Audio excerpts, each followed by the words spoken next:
तो दोस्तों IDFC first bank ने अपने क्वार्टर वन के नंबर को डिस्क्लोज कर दिया है। तो चलिए देखते हैं क्या है क्वार्टर वन के नंबर्स के अंदर, क्योंकि नंबर्स देखने में तो अच्छे लग रहे हैं। कैसे क्या है चलिए देखते हैं। डाटा बेस के लिए लाख्स में दिया हुआ है, मैं आपको क्रोस में कन्वर्ट करके समझाता हूँ कैसे क्या हुआ है। पिछले क्वार्टर की बात करें तो पिछले क्वार्टर में कंपनी का टोटल इनकम जो कंपनी ने जनरेट किए थे 7,822 करोड़ के आसपास, पिछले साल मात्र 5,777 करोड़, जबकि अभी देखें तो बढ़ के 8,232 करोड़ के आसपास आपको देखने को मिला है। तो साल दर साल देखें तो साल दर साल कंपनी के रेवेन्यू के अंदर ऑलमोस्ट बोल सकते हैं एक अच्छी खासी तेजी आपको देखने को मिली। अप्रोक्सीमेटली 45% के आसपास का जंप आपको देखने को मिला है साल दर साल। वहीं अगर क्वार्टर क्वार्टर जाते हैं तो क्वार्टर क्वार्टर भी कंपनी के रेवेन्यू के अंदर ऑलमोस्ट बोल सकते हैं आपकी 6% के आसपास की तेजी आपको देखने को मिली है। तो क्वार्टर क्वार्टर साल दर साल कंपनी का जो रेवेन्यू है वो आपको बढ़ता हुआ देखने को मिला है। चलिए कंपनी का इंटरेस्ट इनकम देख लेते हैं, क्योंकि मेन रेवेन्यू तो कंपनी का यहीं से जनरेट होता है। तो पिछले क्वार्टर में कंपनी का रेवेन्यू 6,424 करोड़ के आसपास, पिछले साल मात्र 4,921 करोड़, अभी देखें तो बढ़ के 6,868 करोड़ के आसपास आ चुका है। तो साल दर साल देखें तो साल दर साल कंपनी का इंटरेस्ट इनकम के अंदर एक अच्छी खासी तेजी आपको देखने मिली। अप्रोक्सीमेटली बोल सकते हैं वहाँ पे 35% के आसपास का जंप है। वहीं अगर क्वार्टर क्वार्टर जाते हैं तो क्वार्टर क्वार्टर भी कंपनी के इंटरेस्ट इनकम के अंदर 6% के आसपास की तेजी है।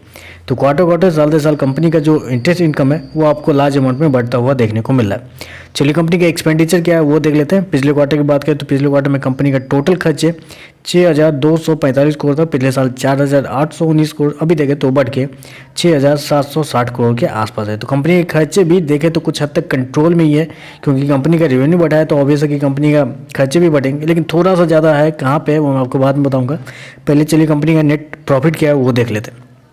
पिछले क्वार्टर की बात करें तो पिछले क्वार्टर में कंपनी का नेट प्रॉफिट 816 करोड़ के आसपास, पिछले साल 485 करोड़, अभी देखें तो कंपनी का प्रॉफिट 731 करोड़ के आसपास आपको देखने को मिला है। तो इस क्वार्टर में कंपनी का जो प्रॉफिट है साल दर साल देखें तो साल दर साल कंपनी का प्रॉफिट के अंदर एक अच्छी खासी तेजी आपको देखने को मिली। अप्रोक्सीमेटली 50% के आसपास का जंप है साल दर साल। लेकिन वहीं अगर क्वार्टर क्वार्टर जाते हैं तो क्वार्टर क्वार्टर कंपनी के प्रॉफिट के अंदर ऑलमोस्ट बोल सकते हैं 8% के आसपास की गिरावट आपको देखने को मिल रही। ईपीएस की बात कर लेते हैं। पिछले क्वार्टर में 1.30, पिछले साल 0.78, अभी देखें तो ₹1.10 के आसपास है। तो ईपीएस भी आपको साल दर साल बढ़ता हुआ देखने को मिला है। लेकिन क्वार्टर क्वार्टर देखें तो क्वार्टर क्वार्टर कंपनी का जो ईपीएस है वो आपको घटता हुआ देखने को मिला है। चलिए एक्सपेंस की बात कर लेते हैं। मैंने आपको क्या बताया कि कंपनी का जो एक्सपेंस है वो इस क्वार्टर में थोड़ा सा ज़्यादा है। ज़्यादा कहाँ पे है? वो ज़्यादा यहाँ पे है कि कंपनी ने इस क्वार्टर में थोड़ा ज़्यादा खर्च कर दिए हैं, थोड़े थोड़े करके। जैसे कि अदर ऑपरेटिंग एक्सपेंस है उसमें कंपनी ने ज़्यादा खर्च किया है, एम्प्लॉय कॉस्ट में ज़्यादा कर दिए है, और कंपनी का इंटरेस्ट एक्सपांड है उसमें कंपनी ने ज़्यादा कर दी। थोड़े थोड़े कंपनी ने ज़्यादा किया है, जिसकी वजह से कंपनी का जो ओवरऑल नेट प्रॉफिट है वो आपको थोड़ा सा गिरता हुआ देखने को मिला है। चलिए कंपनी के एनपीए देख लेते हैं। एनपीए के अंदर क्या देखने को मिल रहा है। तो पिछले क्वार्टर में देखें तो पिछले क्वार्टर में कंपनी का ग्रॉस एनपीए 2.51 था, पिछले साल 3.36, अभी देखें तो गिर के 2.17 के आसपास आ चुका है। तो ग्रॉस एनपीए के अंदर भी एक अच्छी खासी गिरावट आपको देखने मिली। नेट एनपीए की बात करें, पिछले साल 1.30 था, गिर के 0.70 हो चुका है, जबकि पिछले क्वार्टर में भी 0.86 के आसपास था।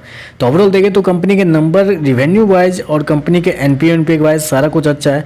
बस कंपनी ने थोड़ा सा इस बार गलती किया है कि अपने जो एक्सपेंस है उसको कंट्रोल नहीं किया, जिसकी वजह से कंपनी का जो नेट प्रॉफिट है वो आपको क्वार्टर क्वार्टर गिरता हुआ देखने को मिल रहा है। तो बस आज के लिए बस इतना ही। वीडियो पसंद आए तो लाइक कीजिएगा, साथ में साथ चैनल को सब्सक्राइब जरूर कीजिएगा। धन्यवाद।